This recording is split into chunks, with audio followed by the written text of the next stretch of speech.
And now to the collapse of a century-old marquee in Brooklyn. It came down near the entrance of the Clark Street subway station, and right now that entrance remains closed to commuters. It happened yesterday morning, and thankfully there were no injuries, but it happened just days after the MTA checked out the location due to concerns over maintenance at the site, and today they reassessed the scene with engineers. Eyewitness News reporter Lindsay Tuchman live at the scene with more. Lindsay.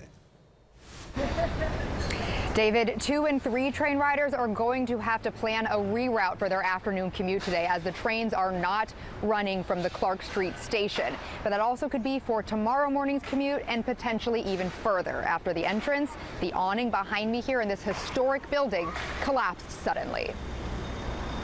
Eva Huff is interning in Manhattan this summer, but chose to stay in a dorm in Brooklyn Heights. That dorm is in the former St. George Hotel on Henry Street, which opened in 1915. You can tell that the building is aged. Aged indeed. The building's historic marquee awning, which is also the entrance to the Clark Street subway station, crumbled to the ground early Sunday morning, shutting down the station for 2 and 3 train riders altogether. We use the station all the time, so it's going to be a hardship for the neighborhood for a while, but we're happy nobody got hurt. According to the Department of Buildings, the 15 by 20 foot concrete and steel beam awning had corroded at several locations, and engineers have similar concerns about a second awning on Clark Street.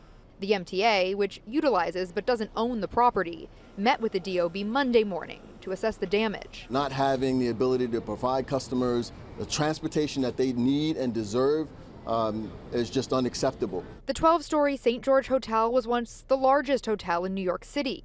Now it's rented out by a company called EHS, Educational Housing Services, but owned by an LLC called St. George Hotel Associates, which is responsible for building maintenance. The DOB issued 2 violations after this incident, but neighbors say the collapse isn't the first sign of deterioration.